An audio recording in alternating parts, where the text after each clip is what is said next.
ruthless police officer attacked a blind girl and her canine service dog. What happened next shocked everyone.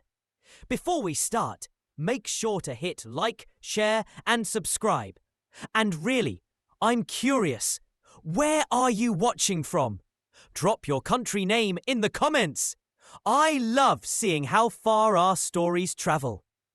The late afternoon sun cast golden light across the busy street as cars rolled past, horns occasionally echoing in the distance.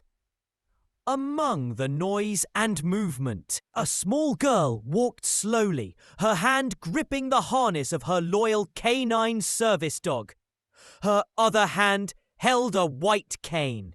She was only 7, with soft blonde hair tied in pigtails, her pale blue dress brushing against her knees. Though the world around her was a blur of sound and sensation, her dog was her compass, steady, watchful, and alert to every subtle shift in their environment. And tan coat gleamed under the sunlight, its vest marked clearly, "Serve as canine, do not pet."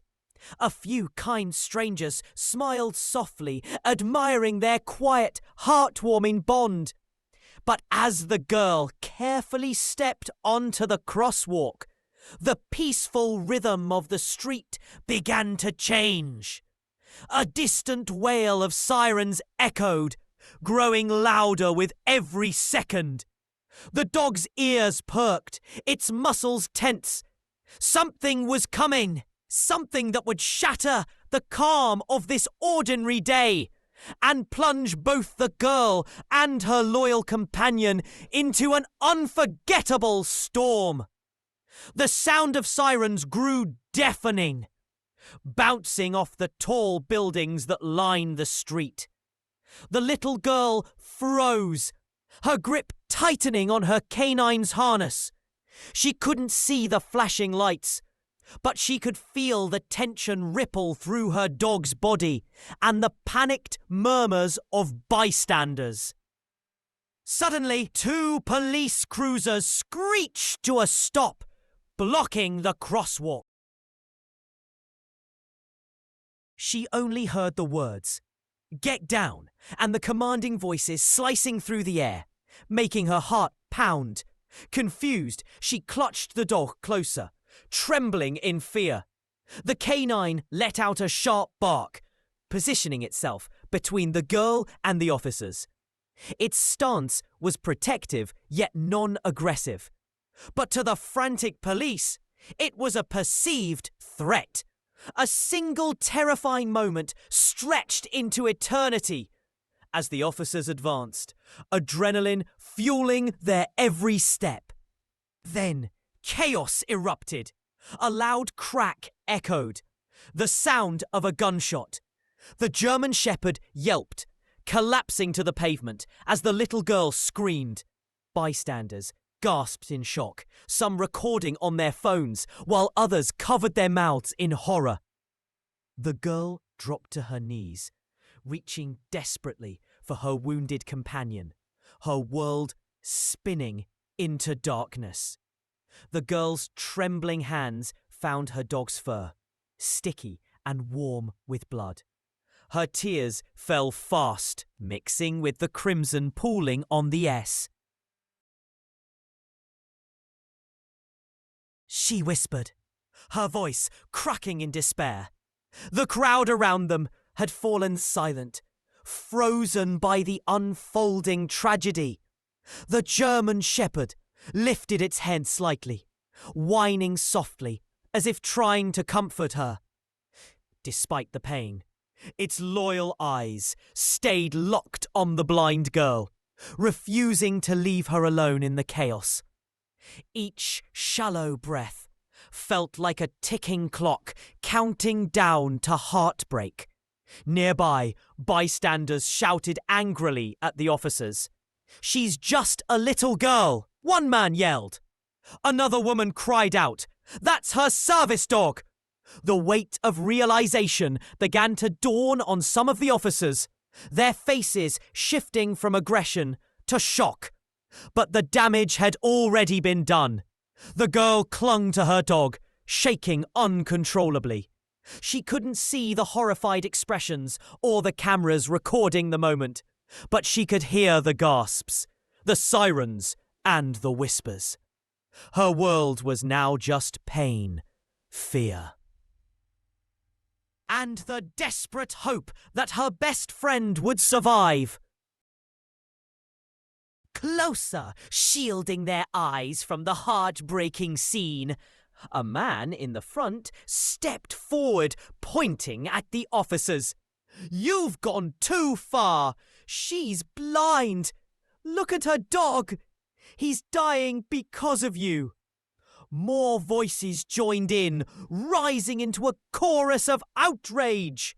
Someone filmed on their phone, broadcasting the injustice live to social media. The officers exchanged nervous glances, realizing the situation was spiraling. Blue and red lights flashed against tear-streaked faces as the reality of what they'd done hit the community like a wave. Suddenly, the German Shepherd gave a weak bark, trying to rise.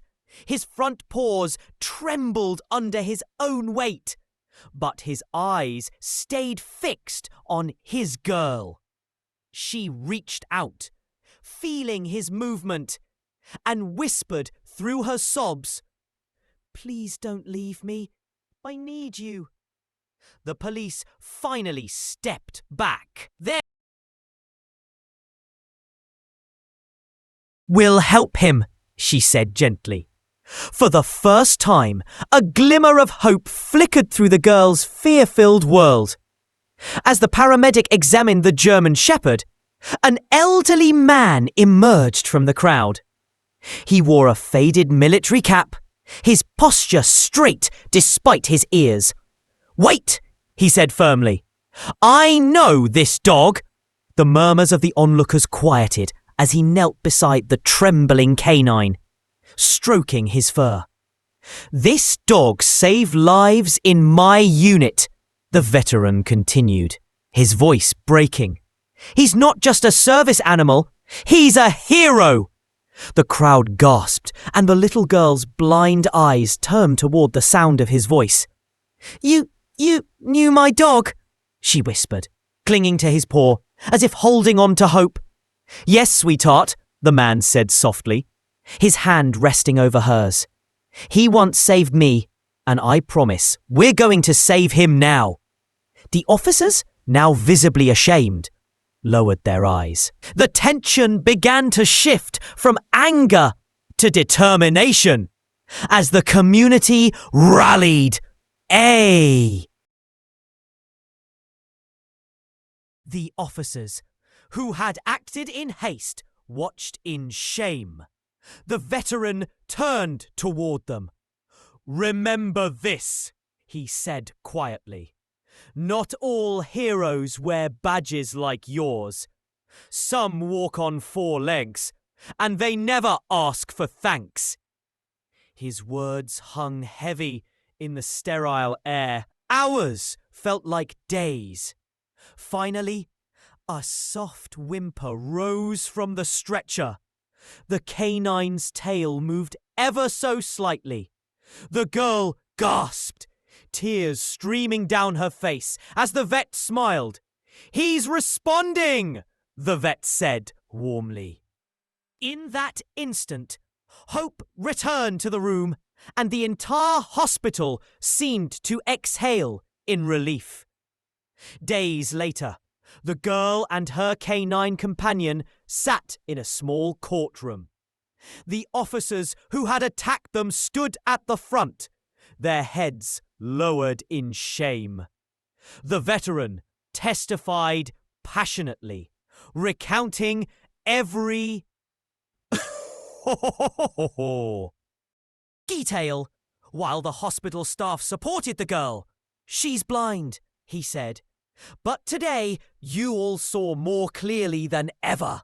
When it was the girl's turn to speak, she stood trembling. Her hand rested on her dog's head as she whispered, "He saved my life. He's my family, and he never hurt anyone." The courtroom was silent, every heart heavy with guilt. Even the judge leaned forward, visibly moved. After deliberation, the verdict came. The officers were found guilty of misconduct in order to compensate the girl in her canine. More importantly, they were required to attend service dog training in community programs for the blind. Justice was served, and the room erupted in applause. As the girl left the courtroom, her dog walking proudly beside her, the veteran smiled. Life has given them a second chance. She whispered to her faithful companion, "We're safe now." His tail wagged, and for the first time since that horrible day, the world finally felt bright again through.